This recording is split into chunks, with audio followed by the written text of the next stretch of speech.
Bismillahirrahmanirrahim. Assalamualaikum warahmatullahi wabarakatuh.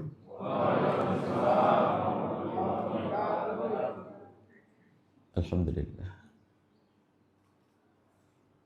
Wassalatu wassalamu ala Rasulillah. Habibina Sayyidina Muhammad bin Abdullah wa ala alihi wa ashabihi wa mawalah. Allahumma ya Rabbana a'inna ala ta'atik, a'inna ala dhikri wa syukri wa husni ibadatik. Alif ya Rabbana baina qulubina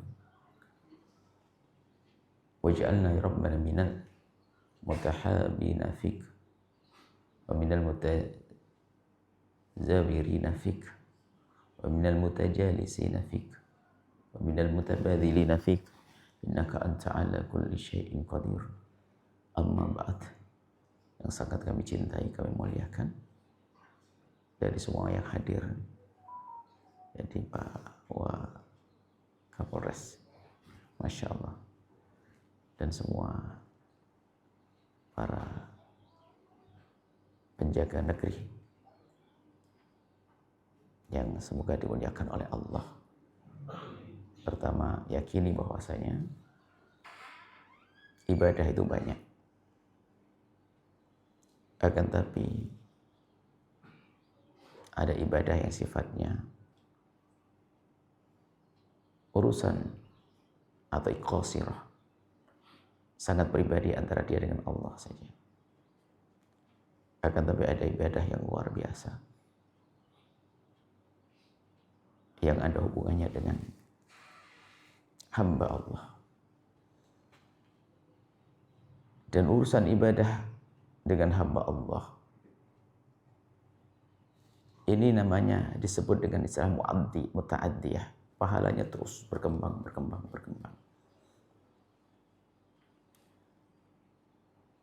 Mungkin sedikit sebelum masuk kita bahasan, seorang polisi, tentara juga misalnya, dia setiap hari keluar, yang dipikirkan bukan urusan dirinya. Yang dipikirkan bukan urusan dirinya. Kalau kita yang lainnya mungkin hanya keluar mikir dirinya sendiri. Keluar yang dipikirkan adalah orang lain. Anggap saja ngatur jalan-jalannya orang. Tidak peduli apakah orang itu adalah punya utang kepada saya, orang muslim atau bukan muslim, orang musuhi saya, nggak ada. Tugasku adalah ngatur jalan agar benar. Ini sebuah contoh saja. Ini ibadah dasar. Tinggal yang penting niat kita. Apakah ada seorang polisi kalau mengatur jalan, ente muslim bukan? Atau ente saudara saya bukan? Ente kurang ajar sama saya, nggak boleh lewat? Atau nggak ada? Itu sebuah contoh bahwasanya hendaknya dalam beribadah itu orang seperti itu. Dalam berinteraksi kepada sesama seperti itu. Nggak pandang. Siapapun yang lewat ya sudah, saya atur jalannya. Disitulah sebetulnya kalau kita paham, indahnya hidup adalah di saat kita menghilangkan kebencian, kedengkian. Kalau kita berurusan dengan sesama manusia, lalu ada kebencian dan terus kita pelihara kebencian, maka tidak akan indah hidup itu. Sehingga kita tidak akan bisa adil dalam menjalankan suatu tugas dengan kebencian. Dalam rumah tangga ada benci, dalam keluarga ada benci, dalam bermasyarakat ada benci, maka hidup menjadi tidak indah. Baik, jadi yakini tugas Anda adalah istimewa, hebat, luar biasa. Setiap hari Anda punya ibadah. Dan ibadahnya dahsyat, agung, ngurusi umat, ngurusi negara. Nah, tinggal yang dikuatkan adalah niatnya. Kemudian, selanjutnya adalah, habis ini kita akan duduk sampai matahari terbit waktu duha. Kami beri kabar gembira dari baginda Nabi SAW. Man sholla fi masjid jama'atin. Barang siapa sholat di masjid dengan berjamaah semacam ini. Fa yajlisu fi musallahu. Kemudian dia tetap duduk di tempat sholatnya tadi. Hatta tatlu asyamsu, sampai matahari terbit. Fa yusalli raka'ataini, kemudian salat 2 rakaat. Kana lahu ajrul hajjati wal umrati tamataini, akan dapat pahala haji dan umrah sempurna. Salat subuh berjamaah, duduk di tempatnya, nunggu, termasuk berzikir, yadhkurullah, berzikir kepada Allah, atau melakukan kayak begini ini sampai matahari terbit, kita tunggu sejenak, kemudian kita sholat duha 2 rakaat, maka mendapatkan pahala haji dan umrah. Baik, ini supaya nanti kita bertahan dengan tenang dan sampai sebagian, nah ini supaya nanti tidak barangkali sudah pernah dengar sholat isyraq, supaya tidak terjadi khilaf. Sholat isyraq itu ada 2 pendapat. Yang pertama adalah sholat duha. Jadi disebut sholat isyraq dalam hadis tersebut sholat duha. Jadi setelah matahari terbit ditunggu agak meninggi sedikit, 10 menit, 15 menit, kemudian kita melakukan sholat, namanya sholat duha. Ada yang mengatakan sholat isyraq adalah matahari terbit langsung kita melakukan sholat. Maka dari itu nanti yang biasa sholat isyraq ikut pendapat yang kedua ini. Matahari terbit langsung sholat, nggak usah ke situ dulu.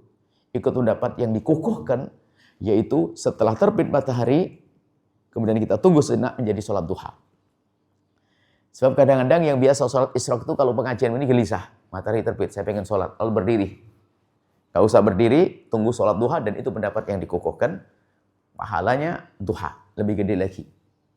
Jadi supaya tidak usah ada keraguan-keraguan, nanti yang biasa sholat isyraq yang artinya matahari terbit, kemudian melakukan sholat, ditunda sampai duha. Karena ini nanti insya Allah sampai waktu duha. Baik, bismillah. Kita akan mulai. Ketahuilah bahwa ada kadang hati ini keras. Mendengar nasihat nggak bisa paham. Hidupnya pun menjadi tidak baik. Mudah berbuat zalim kepada sama. Melakukan keharaman dan seterusnya. Ada satu nasihat dari baginda Nabi dan kita akan jadikan bahan renungan. Yaitu mengingat kematian. Semua kita akan mati. Tidak ada yang tidak mati. Semoga panjang umur semuanya. Semua kita akan mati. Dan kematian itu semua meyakini. Semua orang yakin akan kematian. Akan tapi perilaku kita seperti orang yang tidak yakin kematian itu tiba. Semua yakin kalau dia akan mati. Akan tapi. Dan semuanya bisa mati kapan saja. Bisa hari ini, bisa esok. Semoga panjang umur. Selalu kita minta panjang umur. Tapi yang jelas kita semua akan mati. Kemudian, yang selalu mengingat kematian, maka hidupnya akan enak. Mengingat kematian dia. Kita bayangkan sekarang kita mencoba membayangkan kematian kita sendiri. Merenung. Nabi menyebutkan suatu ketika, bertanya, ayun nasi akyas. Siapakah orang paling cerdas? IP tertinggi, bisa menghafal dengan cepat, bukan itu. Ayun nasi akyas, siapakah orang paling cerdas? Nabi bertanya kepada sahabat Nabi, sahabat ya menjawab, Allah dan Rasulnya lebih tahu. Baginda Nabi menjawab setelah itu, aktsaruhum lil mauti dzikra, yang paling sering mengingat kematian. Kalau Anda sering menghadirkan renungan tentang kematian, hidup Anda indah, cerdas. Mengingat kematian. Kita akan mati. Mari kita mengingat kematian. Sampai ujungnya nanti, lihat kelembutan hati. Kita semua akan mati. Bayangkan tentang kematian diri Anda sendiri. Tidak usah melihat kematian siapapun. Aku yang mati. Aku yang mati. Di ruang tengah. Ditutup kain. Yang biasa suaranya lantang tidak lagi bersuara. Mengenakan baju pun nggak bisa, mandi nggak bisa, mandi dimandikan, mengenakan kain, baju dikenakan orang lain. Yang biasanya sombong dengan baju mahal hari itu, bajunya sama dengan yang lainnya, kain kafan. Kemudian, orang tampak menangis di kiri kanan kita. Kalau orang menangis, tanda kita disayang, kita orang baik. Ada orang yang meninggal dunia, di kiri kanannya orang pada tertawa. Sekarang bayangkan kematian Anda sendiri, lihat. Anda akan menemukan keindahan setelah itu. Kematian diri Anda sendiri, bukan orang lain, lihat. Rumah megah yang kita bangun pun ternyata nggak bisa kita tempati setelah itu. Agar kita sadar bahasanya harta ini akan kita tinggal. Orang yang membangun rumah megah kemudian meninggal dunia. Sebelum meninggal dia pesan kepada anak dan istrinya. Wahai istriku dan anakku tercinta. Tolong kalau ayah meninggal nanti tolong biar tinggal di sini saja. Sebulan saja. Nggak diizinkan harus dibawa ke kubur sana. Pangkat kita pun sudah ditanggalkan. Nggak ada lagi pangkat. Harta pun ditinggalkan. Perhiasan pun kita tinggalkan semuanya. Bahkan kalau ada seorang punya gigi emas. Jika ahli warisnya nggak terima maka harus dicopot. Karena itu adalah peninggalan. Nggak bisa dibawa oleh orang yang meninggal dunia. Nggak ada yang kita bawa. Pahami makna ini. Kemudian setelah itu apa? Kita akan dimandikan. Kita dikafani, disolati. Setelah itu ada orang yang memeluk kita. Kemudian mengangkat kita. Meletakkan di keranda. Dan kita akan dibawa kemana? Bukan rumah pertama, kita rumah kedua, kita rumah ketiga. Atau villa yang kita bangun, enggak. Akan dibawa ke tempat yang kalau kita hari ini ke sana pun seram kita. Tidak terlalu senang melihatnya. Tapi mau tidak mau kita harus ke sana. Fahami wahai hamba Allah. Kita akan dibawa ke sana. Disiapkan liang lahat. Kotak 1,5 kali 2 meter. Dan kita harus masuk ke tempat itu. Lihat. Orang memeluk kita seolah-olah. Akan tapi bukan memeluk. Dia akan meletakkan kita ke tanah. Meletakkan kita ke liang tersebut. Pahami? Bukan orang lain. Aku yang masuk ke liang lahat. Kemudian di muka yang sering kita sombongkan. Kita bangga-banggakan harus tempelkan ke bumi. Kemudian setelah itu tidak lama kemudian ada yang menaburkan tanah di atas kepala kita. Setelah itu akan ditumpahi tanah. Setelah itu ditutup rata. Dan setelah itu orang-orang yang ada di atas kepala kita. Kita mendengar langkah mereka semakin lama semakin habis. Mereka akan pergi, barangkali ada tersisa, ada 2-3 itu adalah keluarga kita. Itu pun juga tidak lama, mereka juga akan pergi. Dan ingat setelah itu apa yang terjadi? Apa yang terjadi setelah itu? Lihat. Karena Anda orang baik seperti ini. Anda orang ahli salat. Anda orang yang biasa berbuat baik. Di saat seperti itu ada yang datang kepada Anda. Menjelma dalam bentuk yang sangat indah. Bahkan disebut makhluk-makhluk indah. Manusia-manusia yang baik. Seperti itu. Ada makhluk yang indah. Sesuatu yang indah tiba-tiba datang kepada Anda saat itu. Mengucapkan salam, sapaan kepada Anda. Assalamualaikum. Dan Anda pun menjawab, waalaikumsalam. Siapa engkau? Ia menjawab, aku adalah salat yang kau lakukan dulu. Ada lagi suara yang lebih indah lagi mengucapkan salam. Lalu Anda menjawab, waalaikumsalam. Siapa engkau? Aku adalah sedekah yang kau berikan. Kemudian ada lagi suara yang indah. Kemudian Anda bertanya, siapa engkau? Aku adalah kelembutanmu dengan istrimu dulu. Aku adalah kebaikanmu dengan yatim piatu dulu. Semua kebaikan-kebaikan yang kita lakukan akan menemani kita di alam barzah. Kemudian setelah itu akan datang malaikat Munkar Nakir. Malaikat Munkar Nakir akan datang, 2 malaikat datang. Karena Anda orang yang sudah tenang di tengah temani amal baik, Anda tidak pernah takut karena itu makhluk Allah. Seperti kita. Bahkan malaikat di saat bertanya man rabbuk seperti sapaan. Kalau kita ada tamu, dari mana kau datang? Musim apa sekarang? Seperti itu. Tidak pernah gentar Anda karena Anda ahli iman. Seorang wanita yang baik patuh pada suami. Suami yang penuh kasih dengan istri. Seorang anak yang berbakti pada orang tua. Karena Anda orang baik maka Anda tidak takut saat itu. Di saat malaikat bertanya man rabbuk, siapa Tuhanmu? Anda menjawab dengan mudah, Allahu Rabbi, Allah Tuhanku, dan seterusnya. Setelah selesai malaikat bertanya kepada Anda dengan pertanyaan-pertanyaan yang sudah dipersiapkan. Maka setelah itu malaikat menyerahkan Anda kepada malaikat yang lain. Wahai malaikat, ini orang baik, orang soleh. Berikan kenikmatan hingga nanti dibangkitkan di padang mahsyar. Maka setelah itu Anda pun menikmati kenikmatan surga. Indahnya saat itu. Tapi sebaliknya, yang dikubur sebelah. Yang dikubur sebelah mulai dari di saat diberangkatkan, lihat keluarganya pada tertawa tersenyum karena dia suka berbuat zalim, dia buat keluarga baik. Dihantarkan kubur. Diantarkan ke kubur, ditumpahkan tanah di atas kepalanya. Kemudian orang pada pergi, setelah itu apa? Akan datang suara yang menyeramkan, tidak pernah didengar waktu ada di dunia. Suara yang sangat menyeramkan dan menakutkan. Kemudian dia ketakutan, siapa kau? Lalu suara itu menjawab, aku adalah zina yang pernah kau lakukan dulu. Aku adalah riba yang kau makan, aku adalah kezalimanmu pada istrimu, kejahatanmu pada istrimu, pengkhianatanmu pada suamimu, kejahatanmu pada suamimu. Suara seram menyelimuti, suara seram menemani mereka, menemani orang tersebut. Dia ketakutan. Minuman keras yang kau minum dulu, dosa-dosa. Dia ketakutan dengan amal buruk yang menemaninya. Kemudian setelah itu datang malaikat dan menjelma dalam bentuk yang menyeramkan. Dikatakan tinggi, kemudian matanya biru kehitam-hitaman. Suaranya lebih lantang dari halilintar. Kemudian dia berkata dengan suara yang sangat keras. Bayangkan, lebih lantang dari halilintar.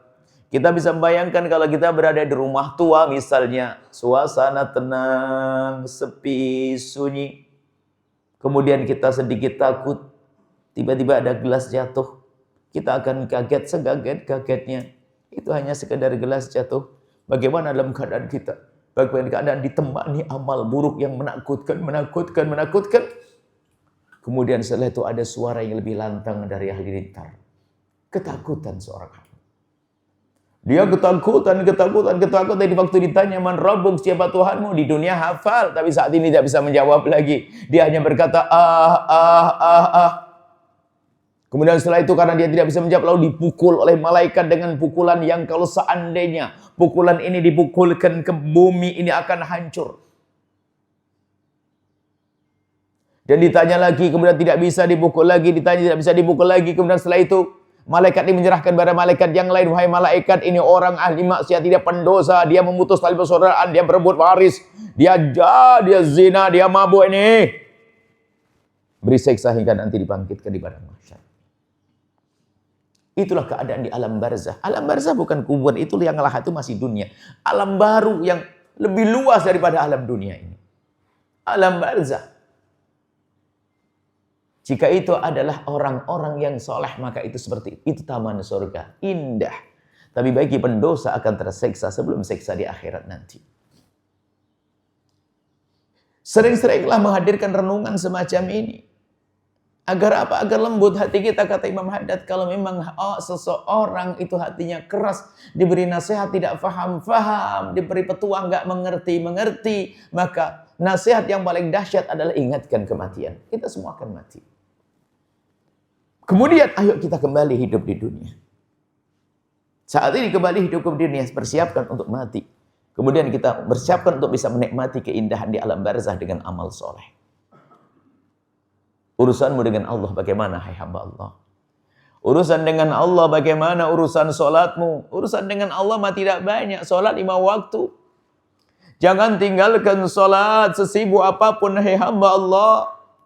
Dan solat itu mudah. Solat itu agung, amal ibadah yang luar biasa, hebat, pahalanya gede. Dan bagi yang meninggalkannya dosanya juga sangat besar. Karena yang meninggalkan dosanya sangat besar, Allah Maha Kasih meringankan solat seringan-ringannya. Tidak ada orang yang tidak bisa solat. Kalau ada orang tidak bisa solat, yang salah gurunya. Anda bisa solat di mana saja, dalam keadaan apa saja. Begitu mudahnya orang melakukan solat. Belum lagi jika solat ini akan menjadi sebuah percontohan. Alangkah indahnya. Mungkin kita di sebuah perjalanan. Kita bisa sholat di hamparan yang ada. Anggap saja kalau kita di tengah tol, pernah suatu ketika kejadian. Dan tentunya tidak boleh melanggar lalu lintas juga. Di tengah tol mau sholat ditabrak mobil nanti. Karena ada satu tempat, suatu ketika memang suatu ketika di sebuah perjalanan itu antara Semarang menuju Surabaya itu tolnya panjang. Dan kita salah menghitung waktu. Salah menghitung waktu. Kalau kita sampai rest area berikutnya, pasti subuh hilang. Kita bisa saja sholat di atas mobil. Atau kalau memang mungkin ada tempat yang sekiranya betul diizinkan dan itu aman, kita bisa sholat. Nggak harus di musola. Kemudian kita waktu itu ada tempat yang bisa dipakai, aman kan ada sebelum rest area sebuah tempat itu, kita mencoba sholat di tempat tersebut asalkan tidak melanggar peraturan lalu lintas. Kita bisa melakukan sholat di mana saja. Tukang bengkel bisa sholat di bengkelnya dengan oli tidak najis loh ya. Oli tidak najis, kotor, belepotan oli tetap sah. Ini masalah sholat. Sholat dimudahkan semudah-mudahnya, jangan sampai ada orang meninggalkan sholat. Anda bisa membayangkan alangkah indahnya kalau itu putra Anda seorang polisi. Ini putra Anda juga polisi muda ini calon jenderal hebat. Baru selesai sekolah kepolisian, baru dapat tugas awal-awal, ya kerjanya megang satu tugas patroli dengan mobil. Itu anak Anda yang hebat itu calon jenderal. Tiba-tiba apa? Subhanallah jam 9 patroli, tiba-tiba berhenti parkir di rest area sebentar atau apa, melakukan sholat duha. 2 rakaat langsung jalan lagi. Waktu dengar adzan, sholat mampir masjid. Oh dahsyat. Ini lebih hebat daripada ceramahnya seorang ustadz. Kenapa? Seorang polisi memberi contoh yang baik. Sholat duha mampir. Ini anaknya siapa ini? Hebat banget ini. Waktu sholat duhur sholat. Apalagi kalau bawa mobil sendiri kan bebas patroli atau jadi apa. Dia melakukan sholat. Sebuah contoh saja. Itu indah. Anda sendiri membayangkan kalau itu anak Anda akan bangga. Rupanya waktu anak Anda yang polisi muda itu, lihat. Setiap berjalan mulutnya bergerak menyebut nama Allah sambil berzikir, lihat.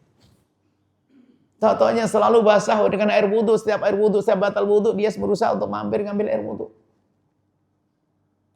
Untung-untung tak tahu dia punya 5 juz Al-Quran, subhanallah. Artinya mungkin saja kita menjadikan anak kita hebat. Bisa jadi polisi yang hebat. Dekatkan kepada Allah. Dan jika kita membayangkan anak kita seperti itu, kita akan bangga. Mungkin itu seorang dokter juga. Kalau mungkin ada seorang seorang polisi yang anaknya pengen jadi dokter, oke. Tapi dokter yang seperti apa? Mungkin anak Anda nanti adalah seorang laki-laki atau seorang perempuan muda, seorang spesialis bedah saraf.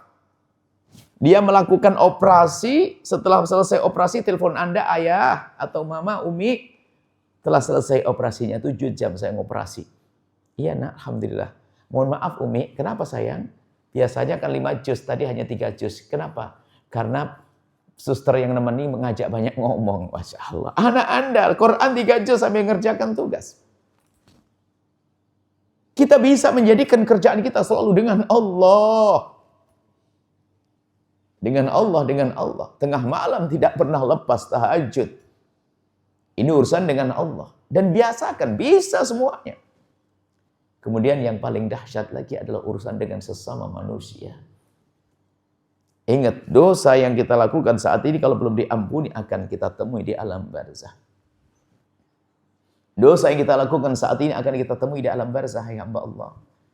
Ayo menjadi orang cerdas, hidup di dunia yang enak.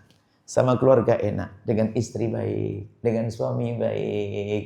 Hidup indah dengan cinta, saling menghargai, saling mengabdi, saling berbakti.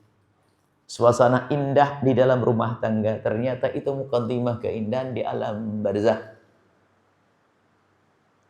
Keindahan saat kita berada di dunia, muqaddimah keindahan di alam barzah. Hamba Allah yang sering zalim kepada istri, ingat, kezalimanmu akan engkau temui di alam barzah sebelum nanti diseksa di akhirat. Maka dari itu akhiri kezaliman itu, rubah dengan kasih sayang, rubah dengan pengabdian. Istrimu, suamimu, Jaga kehormatan suamimu, wahai para istri. Kemuliaan suamimu, ingat ada akhirat, ada alam barzah. Jangan nuruti hawa nafsu. Kita bisa menjadi baik loh ya. Kita berusaha. Urusan dengan keluarga, urusan dengan sesama manusia. Karena orang baik itu adalah orang yang baik kepada Allah dan baik kepada manusia. Ada orang baik kepada Allah, tapi nggak baik kepada manusia, enggak. Kelihatannya ahli tahajud, sholatnya banyak. Tapi suka nyakiti dengan lesannya, nyakiti pasangannya, enggak. Bukan orang baik dia. Seorang perempuan diadukan di hadapan Nabi, ya Rasulullah, ada seorang perempuan tuzkaru bi kathrati sholati wasyami. Ada seorang perempuan yang disebut dia banyak sholat, banyak puasa. Mengagumkan ibadahnya banyak.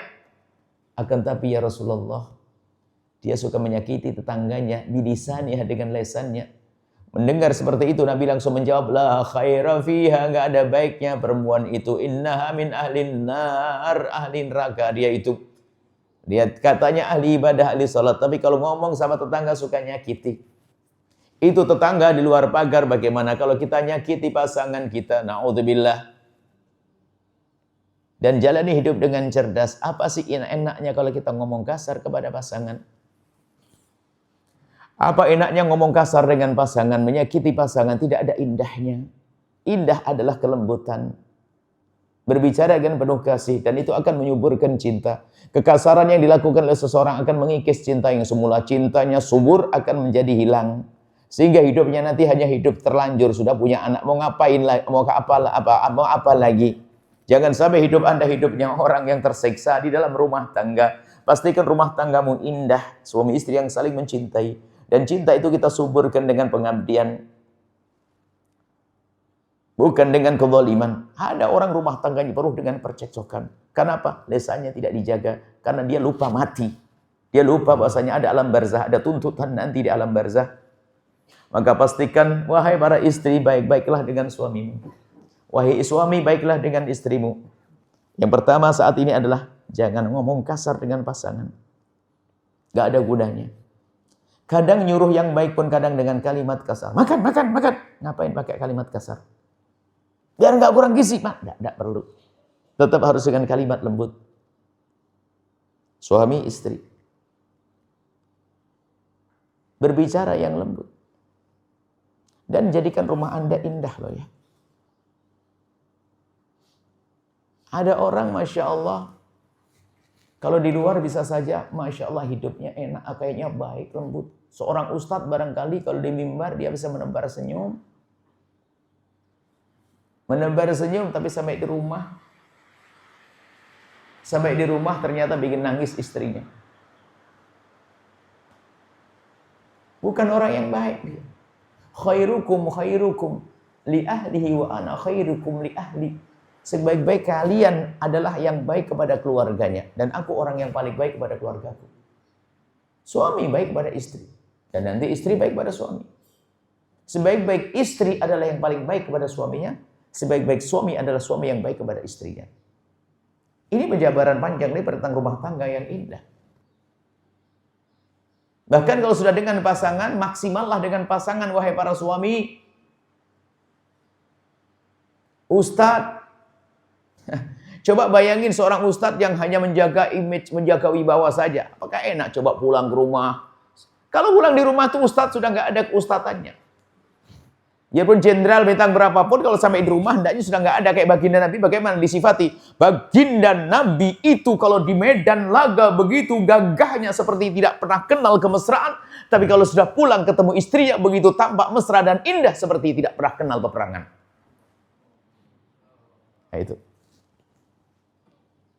Anda tambah gagah di kantor, waktu tugas saja. Di rumah nggak ada lagi. Ustadz pun nggak ada. Coba bayangin Ustadz pulang ke rumah langsung, Assalamualaikum wahai istriku. Abah membaca Quran 3 juz lagi. Alah, Ustadz gombal tuh nggak ada. Istrimu nunggu dari tadi. Candaria. Itu seperti ibadah sudah. Bermain dengan anak ibadah. Mesra dengan istri ibadah.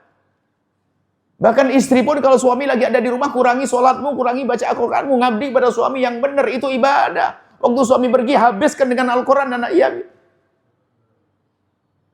Seorang suami pun kalau pulang di rumah, ntar dulu sholatnya, ini lagi mesra ngomong yang indah. Main handphone masing-masing.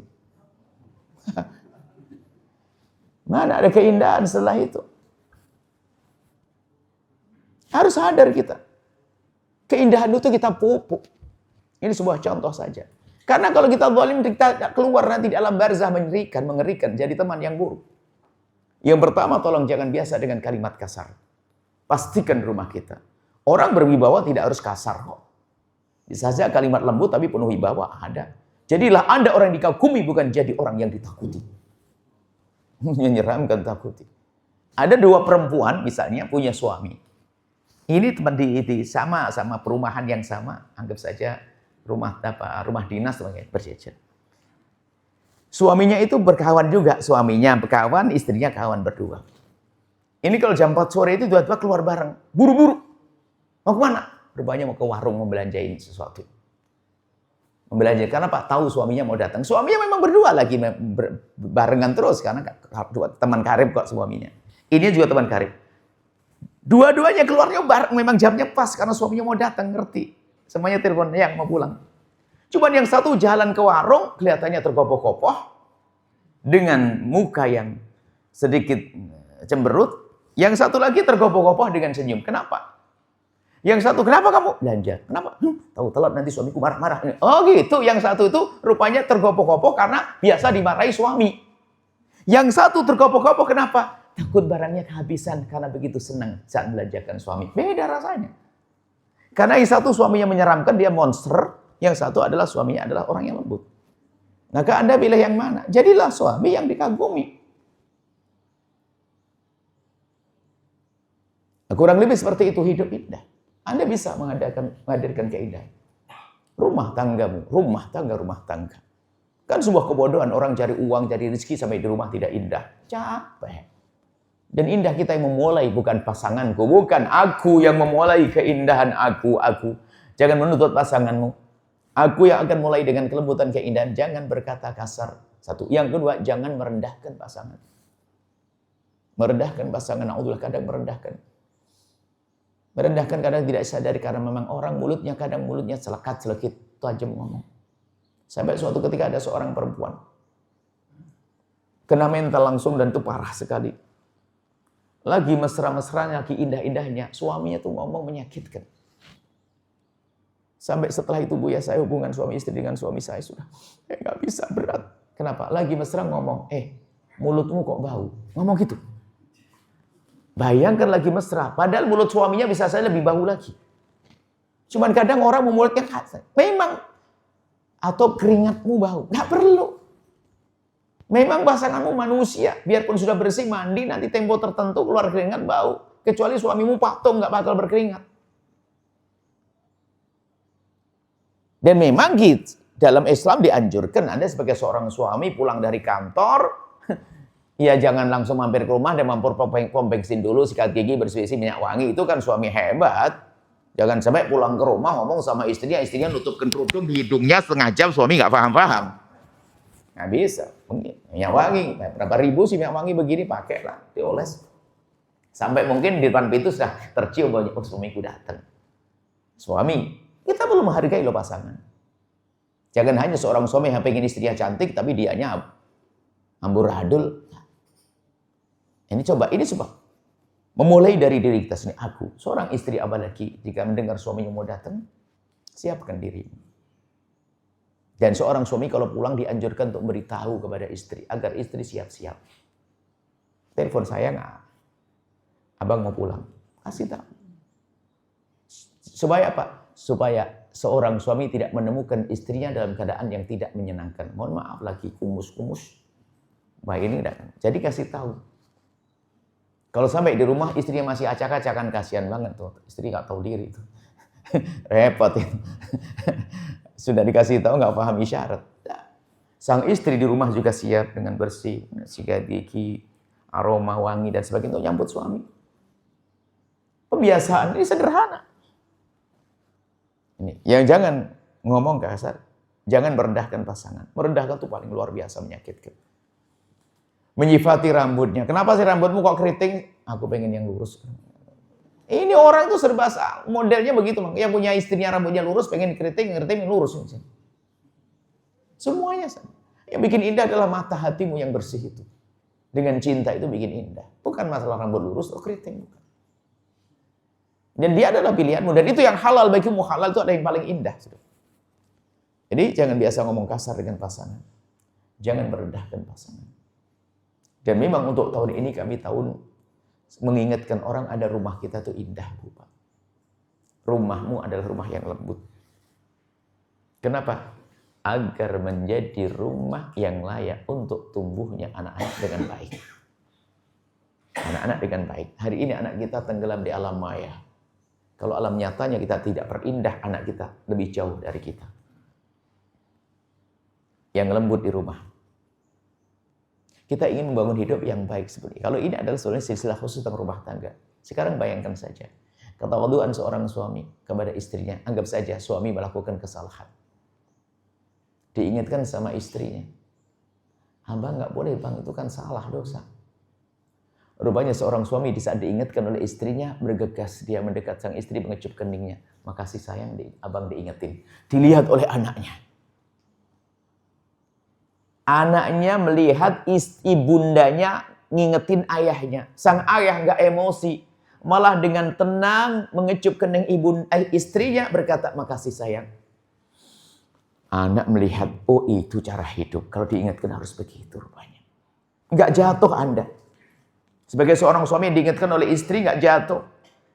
Dan Anda akan malah rendah kalau ngomong. Mama ngomong, banyak ngomong, cerewet. Diam. Seorang anak mendengar begitu, lihat, akan mengerti cara hidup. Berarti aku kan nanti kalau diingatkan ya begitu ngomongnya. Begitu sebaliknya, lihat. Suaminya diingatkan langsung ngecup kening istri dan mengucapkan terima kasih. Dilihat seorang anak tumbuh menjadi baik anak ini. Sebaliknya seorang istri saat salah diingatkan, ayah nggak boleh gitu dong. Masya Allah nggak boleh. Langsung meluk suaminya, abang makasih, abang ingetin adik. Sang anak melihat pemandangan itu. Yang ada adalah kekaguman. Kekaguman, kenapa ayahku menghargai ibuku, ibuku menghargai ayahku. Ke depan menjadi anak yang mudah diingatkan. Dan ingat, makanya kenapa kalau rumahmu harus indah, ketahuilah bahwa anak-anak kita itu lebih mudah mendengar dengan matanya daripada dengar dengan telinganya. Pemandangan yang dilihat itulah yang akan jadi cara hidup yang ia rekam. Kalau itu diasah berulang kali, ayahnya diingatkan lalu mengatakan makasih sayang. Ibunya begitu, dia menjadi anak yang mudah patuh pada orang tua. Berbeda dengan saat sang anak melihat ibunya diingatkan oleh ayahnya, mama nggak boleh gitu. Ayah banyak ngomong, semuanya nggak boleh. Boleh mana? Yang boleh apa kalau gitu? Sang anak menjadi anak pembangkang pada kemudian hari. Anda memberi contoh indah di rumah agar anak Anda nyaman. Kami himbau, mungkin Anda punya tugas, apalagi ke luar pulau, tetap waktu bertemu adalah maksimal dengan anak. Hati-hati hidup Anda jadi contoh kehidupan di masa yang akan datang untuk anak-anak. Sebuah contoh lagi misal. Anak yang umur 17 tahun keluar dari kamar. Ngelihat ibunya di meja makan. Rupanya ibunya di meja makan tuh sambil cubit-cubitan, suap-suapan. Pokoknya sendagura begitu. Sang anak ngintip begitu langsung lihat ibunya sendagura dengan ayahnya. Dia balik lagi ke kamar. Duduk sambil berbaring, membantingkan badannya. Keranjang lalu berpejam mata. Bersama sesaat matanya terpejam. Akan masuk ke dalam dirinya bermacam-macam kebaikan. Kekaguman.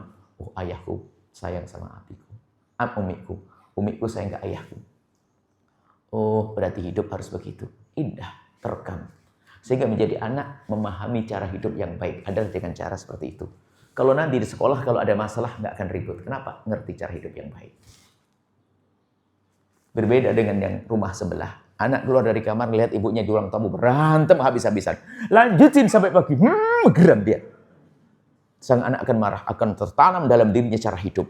Nanti, di sekolah, sedikit punya masalah dengan kawannya, langsung ribut. Suatu ketika, saya pulang pengajian, ada anak-anak kecil, anak-anak muda, anak SMP. Malam, langsung depan motor kita rame, bawa kayu, bawa ini. Ngapain anak ini? Kita yang mau merusak mobil kita, enggak, mau berantem di antara mereka. Sedang berantem antara mereka, kemudian teman kasih tahu, akan beritahu Kapolsek setempat, kan kita juga kenal.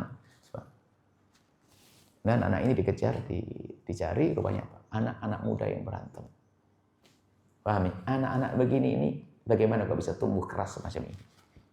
Itu anak yang tumbuh di rumahnya ngelihat bapak ibunya sering berantem. Karena dia tidak punya cara hidup kecuali berantem ribut. Kalau di rumah contohnya baik, bapak ibu yang lembut penuh kasih nggak akan mau ikut-ikutan semacam ini. Makanya jangan salahkan anak-anak ini, bukan yang salah adalah orang tuanya. Tidak pernah beri contoh yang baik dalam hidup. Maka pastikan hidupmu adalah indah di rumah. Kalau kurang tajam, ingat nanti kalau mati agar tidak jadi kesiksa kita. Kurang lebih seperti itu rumah Anda. Jadi kita mulai dari keluarga, agar nanti kalau kita mati, semoga panjang umur semuanya. Kita indah di alam barzah, rumah tangga yang bahagia. Jadi jangan merendahkan pasangan, jangan mencaci. Kemudian kalau sudah di rumah, biasakan hadir dalam kehidupan keluarga. Hadir dalam kehidupan keluarga, maksimal. Betul, saya itu geli dan mungkin, kalau seandainya ada ilmu, langsung. Itu ada seorang istri, ada suaminya main handphone. Wah, ini bagi saya kurang ajar sekali dia. Bukan Anda loh ya, nama baik solehah semuanya. Kalau tersinggung juga boleh. Tapi selalu berubah setelah ini, enggak Anda, bukan Anda. Saya geli. Sama suami ada istrinya main handphone. Anda minta izin dong, jadi kan hidup Anda punya rambu-rambu. Termasuk di rumah Anda kalau bisa ada rambu-rambu. Kalau di rumah handphone tidak boleh. Kalau mau pakai minta izin. Alangkah indahnya seorang ayah ngatakan, Dede, abinya mau telepon uminya sayang ya. Ngomong, katakan.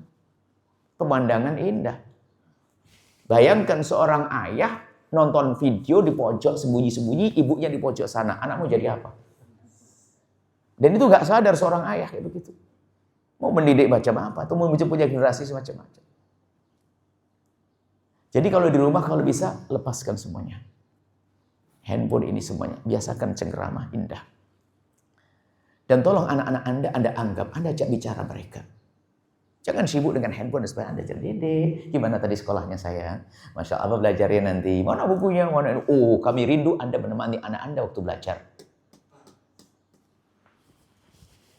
Jangan seperti ibu yang setengah sadar, pengennya anak pintar, ngomongnya begini, sambil megang handphone dia. Sana, adik, kakak, belajar ya. Biar pintar, biar kakak mamanya. Oh, memang mamanya nggak bener ya. Kalau ngomong, ya kasih contoh dong. Saya berharap calon jenderal yang bersama Anda ini, Anda didik dengan seperti itu. Anak Anda. Saya punya ibu yang luar biasa. Sepanjang saya belajar itu tidak ada di samping kanan saya. Waktu saya di rumah, sebelum mondok. Di samping. Kalau saya membayangkan seandainya semua orang tua rela seperti itu, alangkah indahnya. Dan tahu kalau saya coba mulai ngantuk, ada yang merayap di leher saya. Langsung pegang. Oh, indahnya saya terkenang-kenang suasana itu. Kami berharap kalau itu adalah Anda semuanya. Allah, indah. Anda seorang laki-laki juga waktu pulang di rumah, Anda harus dekat dengan anak. Saya rindu ini. Kenapa Anda tugasnya di luar? Maksimal waktu rumah. Indah. Di sampingnya istri, ibundanya. Kalau saya punya ibu, kebiasaannya waktu itu, kan kami suka bakar-bakaran. Hebat, saya suka makan beton saya makan. Jadi ibu saya goreng kacang bakar. Sambil bilang ini, saya baca di sampingnya. Saya terkenal kalau seandainya seorang ibu seperti itu semuanya. Alangkah indahnya hidup ini. Bukan sibuk dengan hari ini kesibukan Masya Allah. Handphone segala macam. Medsos segala macam. Baik, kemudian. Biasakan dengan di rumah tangga itu ada cengkerama indah. Termasuk tolong wahai bapak ibu. Karena Allah. Dan juga karena mendidik anak. Anda harus dekat dengan anak. Anda pulang telat misalnya. Anak Anda tidur, Anda tolong kecup keningnya. Anda sentuh. Pokoknya Anda harus berbuat dekat. Anda peluk dia. Kalau dia masih terbuka matanya, dia akan menemukan kelembutan Anda. Jangan sok gengsi Anda. Nah, Anda datang ke kamarnya. Kalau dia sudah tidur, rohnya yang merasakannya. Untung-untung Anda membiasakan sambil mohon maaf, sambil memantau anak. Hari ini kalau anak kayak dikontrol, kan ini polisi cerdas itu ngontrol tapi nggak kerasa. Kan gitu seharusnya. Anda sebetulnya ingin batasi anak Anda agar tidak melakukan hal yang tidak baik di kamarnya. Kalau Anda ngomong gaya Tolong ya, nanti pintunya jangan dikunci. Ayah mau ngontrol nanti setiap malam. Oh enggak enak itu. Serem banget itu.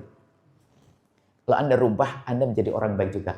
Sayang, nanti abinya mau sholat 2 rakaat di situ ya, nanti. Sambil doain kamu biar kamu jadi jenderal yang hebat nanti sayang ya. Rutin soal anaknya 4 kamar, 8 rakaat ini hebat banget polisi kayak begitu. Kalah kiai. Anda masuk kamar dan ini indah setelah Anda sholat di sampingnya, kemudian Anda doa, Anda sentuh tangan kakinya yang dia lagi berbaring. Sayang, kemudian ada kecup keningnya. Terus rutin semacam itu. Jadi anak yang lembut dan susah dia berbuat kasar kepada Anda. Belum lagi doa-doa, belum lagi Anda. Atau soal indah. Mungkin ibunya lagi haid, dia pun haid akan masuk datang mendoakan. Sambil mengecup keningnya, sayang, bu ya, Masya Allah. Lihat. Pintu kamarnya nggak akan dikunci lagi, ngerti mamanya nanti malam mau datang. Mendoakan dia.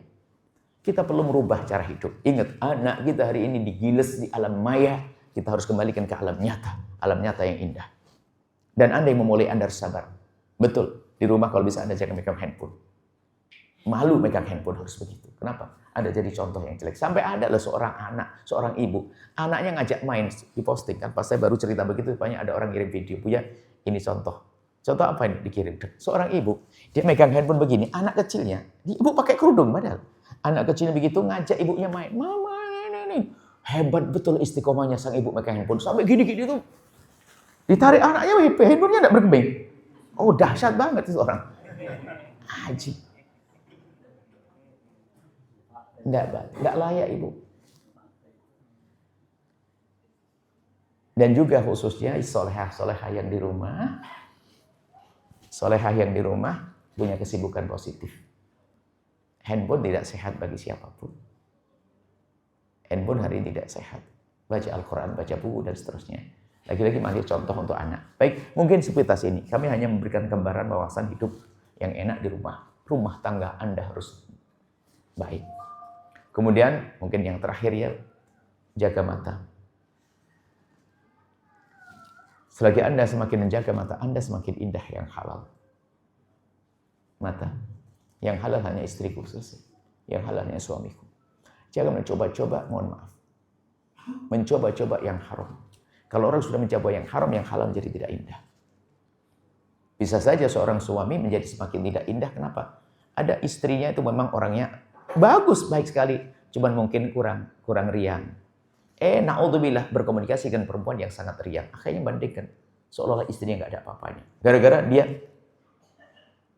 membuka mata untuk yang haram. Begitu juga seorang istri bisa saja. Karena suaminya dianggap adalah mungkin menurut dia tidak romantis dan sebagainya. Saya punya silsilah hidup rumah tangga ya. Nanti termasuk ada madhab cinta, Bu. Dalam bercinta itu ada madhab. Jadi orang fahamilah cara pasanganmu mencintaimu. Jangan memaksa dia memahami cara mencintaimu. Jadi gini. Ada seorang suami, mungkin yang solehah itu. Ada istri juga sama kurang lebih. Saya buat contoh aja suami. Ada suami itu madhab dalam cintanya. Mencintai dalam bercinta itu madhab romantis. Ada orang madhab romantis itu memang modelnya romantis. Karena madhab fikihnya. Saya bicara madhab cinta. Madhab romantis itu begini. Kalau ketemu istrinya pasti Masya Allah enak. Cintaku, sayangku, bungaku. Masya Allah. Tambah cantik aja nih. Ada orang yang gayanya begitu. Kalau ngomong sama istrinya renyah. Ngomong enak. Nah. Ada orang enggak. Madhabnya madhab tanggung jawab. Kalau pulang ke rumah istrinya. Bukan bertanya, bukan ngomong sayangku, cintaku, bungaku. Enggak. Kulkasnya bener belum? Tukangnya sudah betulin genteng betul. Kompor gasnya ini. Coba.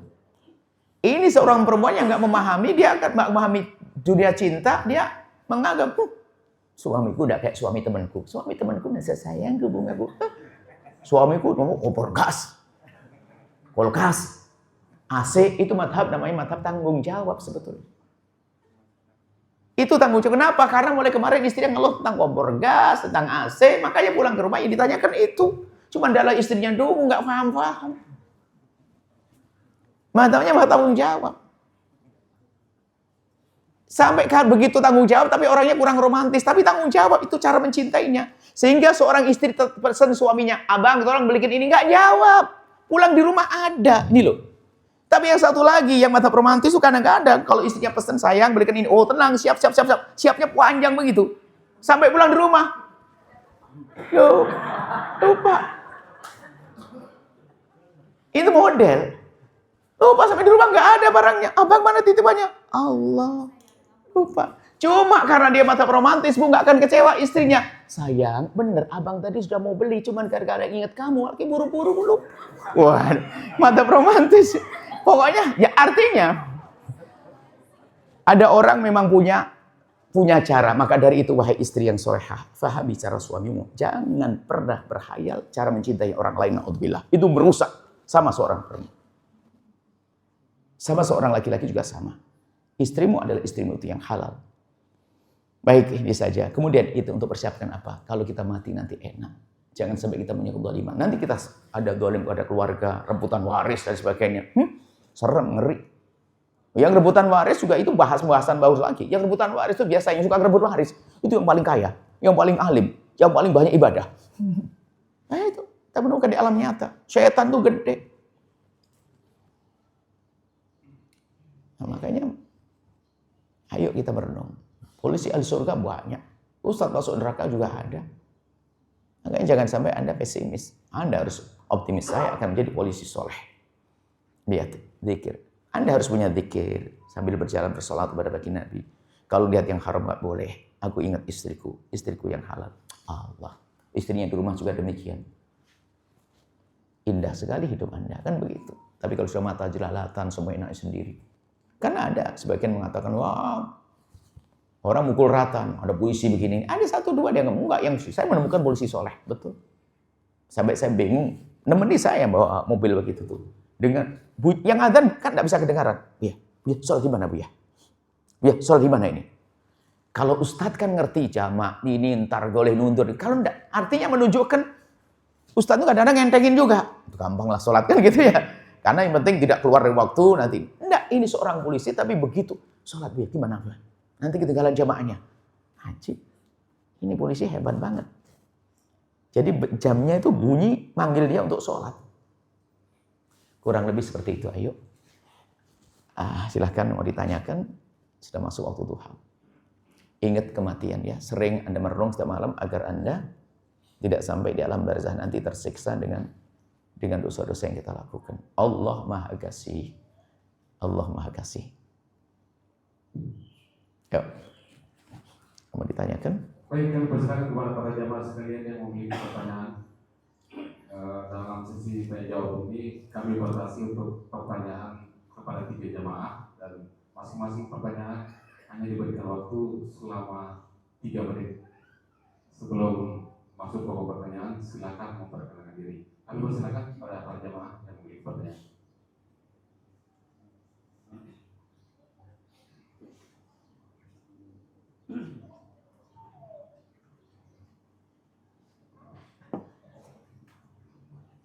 Bismillahirrahmanirrahim. Assalamualaikum warahmatullahi wabarakatuh. Assalamualaikum. Alhamdulillah, wassalatu wassalamu ala rasulillah. Perkenalkan, nama saya Muhammad Imran. Saya dari Desa Banamuni. Izin bertanya, Buya, berkenaan dengan materi yang Buya bawa tadi. Saya ingin bertanya bahwa selama ini mungkin ada kesalahan atau kezaliman kepada orang-orang yang dulu pernah kita sakiti atau kita zalimi, dan mungkin orang itu sudah meninggal atau masih hidup dan kita tidak tahu lagi mereka dari mana. Jadi pertanyaan saya kepada Buya, bagaimana solusinya, Ustaz? Buya, tentang masalah itu. Subhanallah. Terus yang kedua, pertanyaan saya, di zaman sekarang ini kan kita sudah tahu bahwa fitnah terjadi di mana-mana. Bagaimana supaya kita agar tetap istiqomah, atau ada amalan-amalan apa saja di keseharian kita yang sunnah mungkin, yang mudah tetapi bernilai besar. Makanya mungkin itu saja. Terima kasih. Assalamualaikum warahmatullahi wabarakatuh. Wassalamualaikum warahmatullahi wabarakatuh. Masya Allah. Kalau kita pernah berbuat zalim kepada sesama manusia, kalau kepada Allah itu mudah, kita cukup mengadu di tengah malam dengan tetesan air mata, penyesalan selesai dengan Allah. Kalau dengan manusia berat, makanya hati-hati urusan dengan manusia.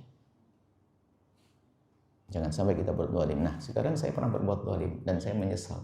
Tapi orang yang aku dolimi, dan ntar dulu, seandainya orang yang masih ada pun cara tobatnya ada loh. Jadi belajar tobat itu ada ilmunya. Dolim kita apa? Mohon maaf, na'udzubillah. Kita ngambil uangnya dia. Kan dolim ya. Ambil uangnya dia, nyuri uangnya. Dan dia tidak tahu kalau uangnya hilang. Makanya kalau Anda ingin tobat, cukup Anda transfer saja, nggak usah ngomong kalau uangmu aku curi. Sebab kalau Anda ngomong uangmu aku curi, mungkin ya hilangnya 100.000. Kamu kok cuma kembalikan 50.000. Dan juga hendaknya Anda sebutkan, yang penting Anda kembalikan uang tersebut. Kecuali dia tahu bahasanya uangnya hilang, agar dia berhenti untuk mencarinya. Uangnya hilang, tinggal Anda, kita mengatakan uangmu yang mengambil adalah aku dan aku minta maaf. Dan itu pun harus ada pertimbangan, dan dia mungkin tidak melanjutkan atau tidak menjebloskan kita dalam satu yang lebih buruk lagi. Jadi tobat itu ada caranya. Menggunjing contoh. Kita telah salah menggunjing orang, ngomongin kejelekan orang. Pengen tobat, datang langsung, mohon maaf kemarin saya ngomongin kejelekan kamu. Tambah marah dia. Jangan-jangan setiap hari kok ngomong itu. Enggak. Kalau kita menggunjing seorang dolim, ada caranya adalah apa? Mendoakan. Sama kayak tadi. Anda berbuat dolim kepada orang, sama kayak tobatnya orang menggunjing. Kalau Anda pernah menggunjing seseorang, cara tobatnya adalah satu, doakan dia dengan doa kebaikan. Satu. Kemudian yang kedua, mohonkan ampun kepada Allah. Itu saja. Anda pernah nyakiti dan sebagainya. Kalau ternyata urusan dengan keuangan yang Anda ambil, Anda kembalikan. Nggak bisa kembalikan ke tempat yang baik, masjid atau yang lainnya. Anda berikan ke masjid. Supaya uang itu tidak dikocek Anda, supaya tidak dimakan oleh anak Anda.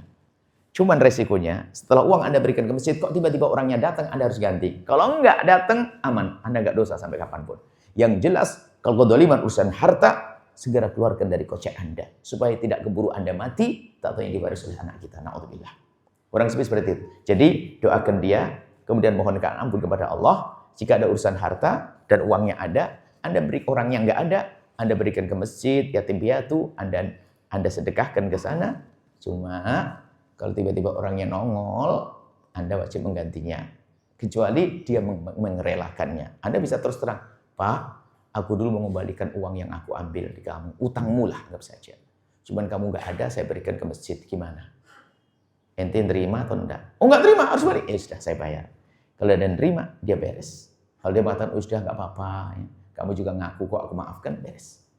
Jadi yang paling utama Pak, mendoakan dan mohonkan ampun. Masya Allah. Ada pun urusan hidup yang nggak baik itu adalah perkumpulan. Perkumpulan di rumah, perkumpulan di masyarakat, perkumpulan kawan.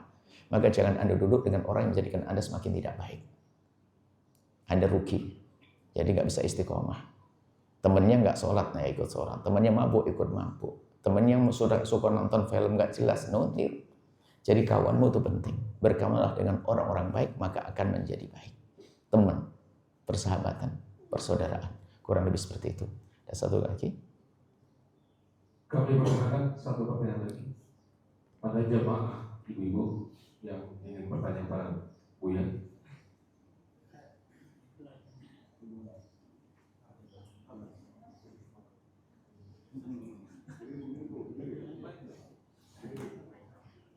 Bagi ibu dipersilakan.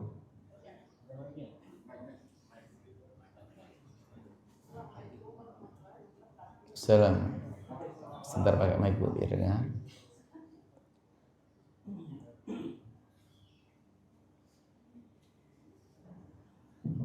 Bismillahirrahmanirrahim.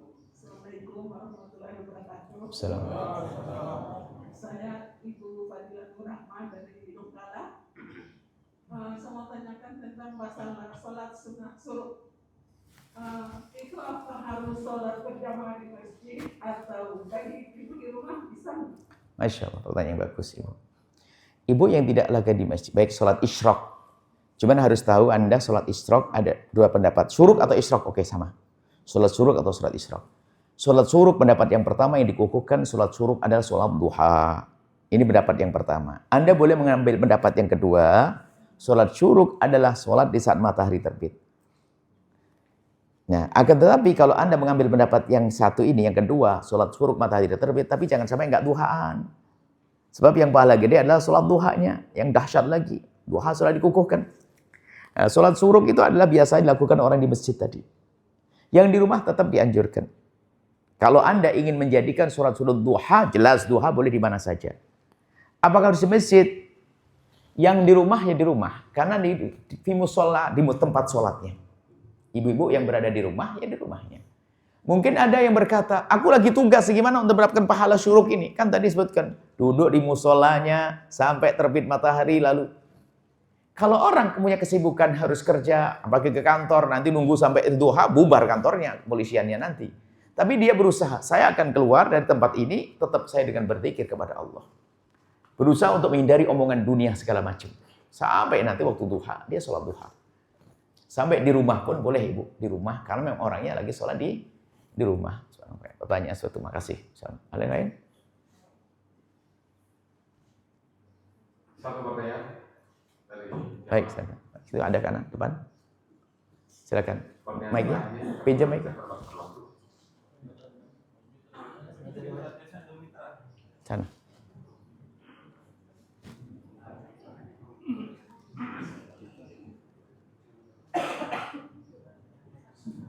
Assalamualaikum warahmatullahi wabarakatuh. Salam.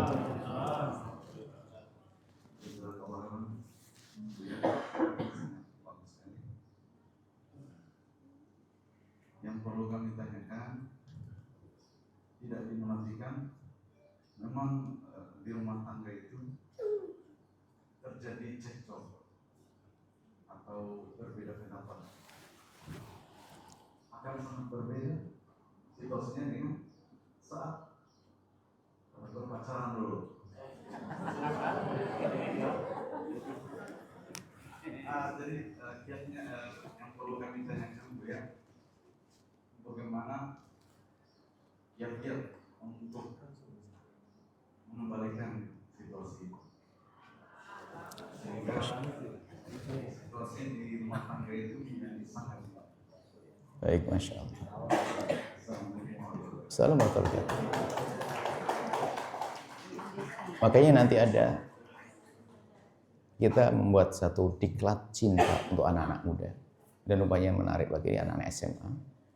Ada diklat cinta, mengenal cinta, bagaimana mencintai.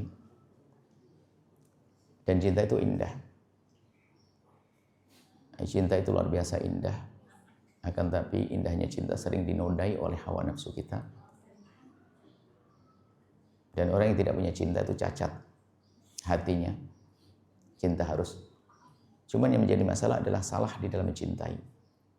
Jadi begini ya, kalau orang salah makan sakit perut, tapi kalau orang salah mencintai sakit seumur hidup, gitu. Jadi harus memilih orang kita cintai dengan benar, dengan baik. Siapa dia, orangnya di mana, orangnya seperti apa, harus. Dan cinta itu logis ya, makanya pacaran itu kita hindari sebisa-bisanya. Anggap saja yang lalu biar berlalu, kesalahan yang lalu. Saya ingin membangun dengan benar. Jadi orang kalau pacaran itu banyak bohongnya. Itu baju pinjam nggak akan ngomong untuk apel tuh. Nah, jarang mandi, hanya kalau apel saja mandi rajin. Oh, ini ada banyak bohong kalau. Makanya tampaknya baik-baik saja. Sehingga seolah tidak ada problem lagi makannya sama-sama ke orang tuanya. Ya, sesaat traktir kayaknya segala-galanya. Kalau setiap hari kan ngasih nafkah setiap hari. Jadi memang kalau sudah dalam dunia pacaran itu terasa indah. Itulah makanya orang yang mempunyai cinta sebelum menikah ini bahaya. Di kedepan harinya bisa jadi yang dinikahi adalah selain yang dicintainya. Artinya dia telah membuat modal ketidaknyamanan dalam pasangan. Kenapa? Dia menikah dengan seseorang, hatinya dengan yang lainnya. Bagaimana? Ini kan terus bahaya sekali. Bisa jadi nanti biarpun pilihan orang tuanya ini sangat baik, tetap saja nggak bisa nerima, nyalahkan. Ini kan pilihan mama. Ini pilihan mama. Ini pilihan mama. Oke, yang lalu biar berlalu, sudah terlanjur, misalkan menjadi pasangan. Pasanganmu adalah pasanganmu. Biarpun caranya berupa pacaran dan seterusnya, pasanganmu adalah pasanganmu. Sekarang menjadi halal untukmu, itu segala-galanya, itu yang terbaik. Lalu bagaimana? ini kok sering cekcok rumah tangga. Nah, cekcok itu wajar dalam hidup, akan tapi hendaknya segera diselesaikan. Tapi asalkan rambu-rambu hidup ada. Anda pokoknya jangan mencaci, jangan merendahkan. Dan jangan ngomong kasar. Kalau dalam cekcok tuh selalu, salah paham tuh selalu ada dalam rumah tangga. Di surga baru nggak ada ribut nanti. Cuman karena Anda orangnya beradab, mulut Anda dijaga, nggak akan ngomong kasar. Kayak gini loh ya. Kalau Anda ngomong kasar kepada pasangan, omong kasarmu menyakiti dia, tersimpan di hatinya. Hari pertama mungkin mahna. Kedua, dia akan ingin mencari kesalahan Anda, akan diungkapkan. Akhirnya ribut terus pada akhirnya. Coba kalau diikuti petunjuk Nabi Muhammad. Lihat. Jangan ngomong. Ayat salah paham. Misalnya salah paham. Tidak boleh saya ngomong kasar. Menegur iya, tidak boleh ngomong kasar. Dan tidak boleh merendahkan. Tidak boleh merendahkan. Pastikan ini rambu ini pakai. Sampai dalam Al-Quran ada manajemen ribut itu ada dalam Al-Quran itu. Yaitu. Jadi. Faiduhuna wahjuruhuna. Jadi kalau ada cekcok itu nasihati dulu. Ngomong, cuman nasihati lagi ribut, nasihati tambah rame. Wah, ribut dibalas. Dinasihati, abang juga gitu. Nanti juga gitu, ribut. Rupanya memang bukan waktunya kita harus nasihati. Sampai ada manajemen ribut dalam Islam apa? Kalau Anda cekcok dengan pasangan, setelah ngomong baik-baik gak bisa, justru apa? Wahjuruhunna, ngediemin. Diam. Tapi diamnya di mana? Coba kalau kita ikuti petunjuk Al-Quran. Fil madhaji, di kasur saja, tempat tidur saja. Artinya kalau Anda lagi marahan sama suami, diam-diaman, itu hanya di atas kasur saja. Kalau di luar seperti biasa. Kenapa? Jangan sampai cekcokmu dilihat oleh anakmu. Jadi seorang istri tetap melayani suami, Mbak, nuangin nasi ini. Cuman karena lagi marah, nasinya agak banyak. Itu mungkin ya gitu. Jadi pokoknya, jadi Anda di luar, di depan anak-anak seperti biasa. Tapi kalau sudah masuk kamar, kunci pintu, dong, itulah mulainya. Itu kamar. Tapi sampai di kamar pun ngapain? Awas, mulut ini. Karena omongan maunya kasar, nyakiti dia panas, akan balik, akan tambah. Katanya, wahjuruhunnya, diem. Saya bayangin petunjuk Al-Quran dahsyat sekali. Coba Anda bayangin aja, nggak beneran. Anda bayangin lagi ribut sama suami, sama istri. Kemudian setelah itu, saya komitmen. Kalau di depan anak-anak biasa, tapi di kamar, kunci pintu, tapi dia nggak ngomong. Saya bayangin suaminya ngadep ke sini, punggung-punggungan. Suaminya ke sini, istrinya ke sini. Tapi semuanya diem. Alah, nggak sampai setengah jam. Istri pura-pura ngelempar guling kelewat. Akhirnya tendang-tendangan abang sih yang mulai. Nggak lama. Kenapa? Mulut ini makanya diem. Coba. Nggak akan lama. Kenapa? Saling menjaga. Diem. Tapi kalau sudah muncul caci maki, luar biasa mengerikan. Jadi ayo jangan sampai di rumah kita itu ada caci maki dan seterusnya. Jadi cara diam, kemudian setelah itu kalau memang ternyata nggak bisa damai, masih nggak damai, minta penengah. Penengah adalah orang yang baik, orang yang ngerti bagaimana mempertemukan hati. Jadi tolong dalam rumah kita itu jangan dikit-dikit cekcok.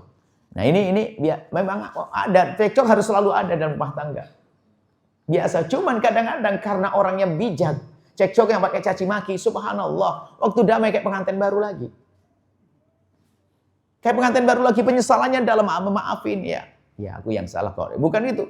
Abang maafin saya bang. Suaminya baik ya dek. Karena saya yang belum bisa didik kamu adik ini. Itu kan enak saling mau. Tapi waktu istrinya minta, bang maafin ya bang ya. Ya makanya jangan ulang lagi. Wah dia repot ini. Bukan menghargai pasangannya. Jadi hidup tuh enak kalau kita punya ya ilmu lah paling tidak seperti itu. Baik, jadi cekcok itu ada, akan tapi sebetulnya itu seperti waktu Anda lapar mau makan. Kalau Anda tidak pernah lapar, Anda tidak pernah menikmati makan. Tapi jangan bikin lapar terus, ribut terus, bikin mesra. Nggak ada. Ini salah paham nanti. Makasih ya. Kemudian hindari anak Anda jangan boleh pacaran. Dia akan dibohongi hari ini. Pacaran hari ini bukan kayak zaman dulu. Zaman dulu lewat rumahnya saja sudah senangnya setengah mati. Mungkin begitu. Hari ini enggak, telepon 5 menit bisa ketemu, enggak tahu apa yang dilakukan. Beda. Hari ini bisa saja nyewa hotel sudah pintar anak-anak. Jangan Anda biarkan mungkin itu kesalahan Anda yang dulu nggak boleh terjadi. Hari ini jangan dibiarkan anak-anak. Pastikan, makanya dalam mencinta itu apa? Logis. Cinta itu logis. Mikir dulu. Ada orang kalau jatuh cinta itu nggak mikir. Logis, pikirkan. Siapakah dia? Sudah waktunya aku mencintai dia. Nah, cinta itu logis. Kalau cinta nggak logis itu apa? Dunia menjadi seluas daun kelor. Dikasih yang baik pun tetap nggak mau. Yang penting dia, aku pokoknya harus dengan dia. Kalau nggak dia, mending mati saja. Wah, bodoh banget dia. Akhirnya gula Jawa rasa coklat ya. Masih lumayan kalau orang Jawa, ada orang kata penyanyi Jawa Timur kan titik-titik kucing rasa coklat.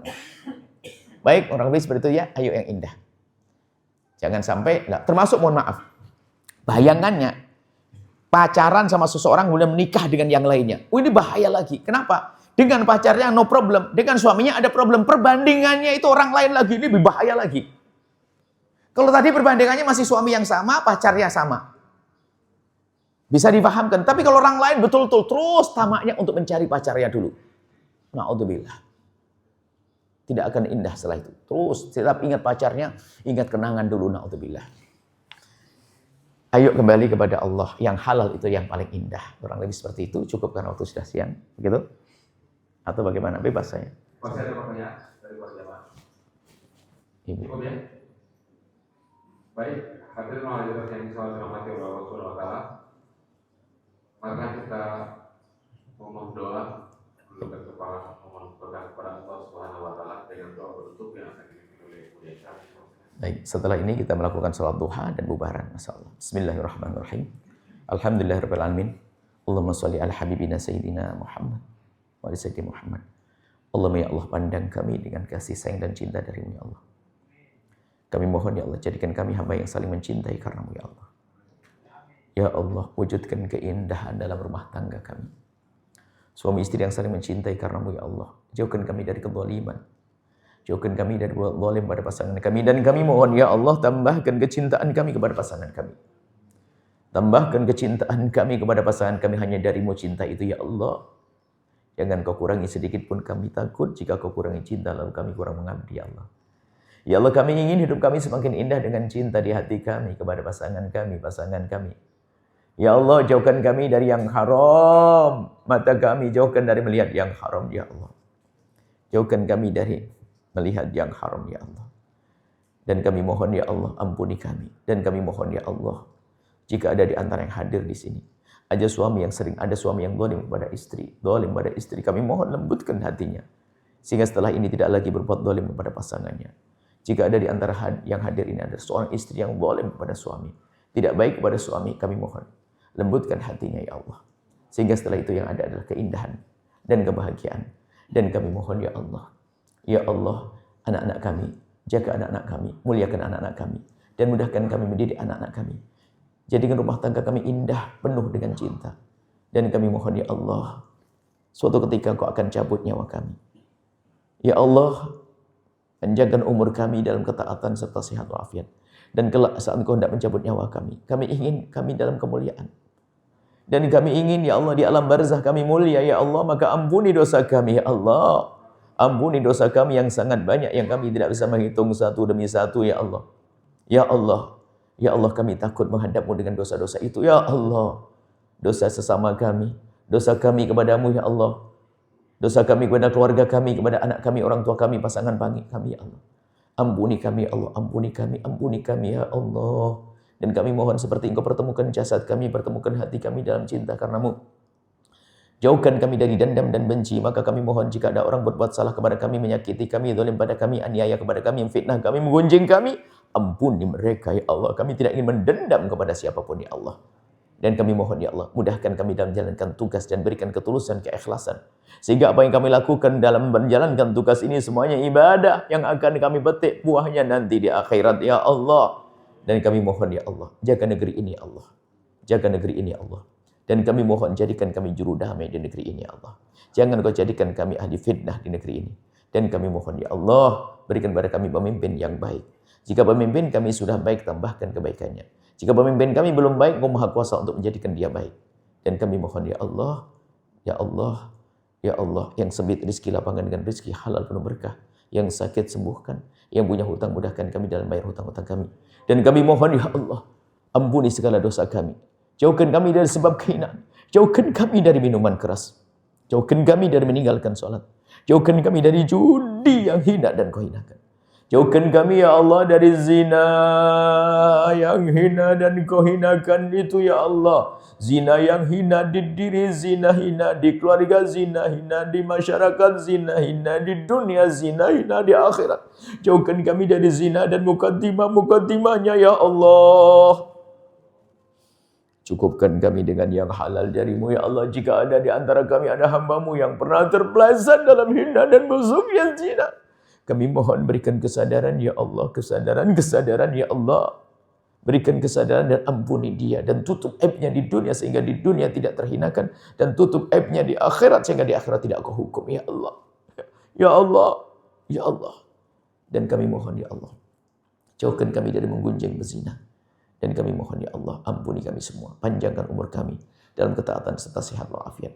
Berikan kepada kami semua husnul khotimah, mati dalam keadaan iman, dan kami mohon ya Allah, jadikanlah ucapan kami di akhir hayat kami kelak. Saat Engkau hendak mencabut nyawa kami ingin saat itu ya Allah, hati dan lidah kami mampu mengucapkan kalimat agung dan mulia, la ilaha illallah sayyidina Muhammad Rasulullah, la ilaha illallah sayyidina Muhammad Rasulullah, la ilaha illallah sayyidina Muhammad Rasulullah sallallahu alaihi wasallam. Rabbana atina fid dunya hasanah wa fil akhirati hasanah wa qina adzabannar. Wa sallallahu ala sayyidina Muhammadin wa ala alihi wa sahbihi. Al-Fatihah.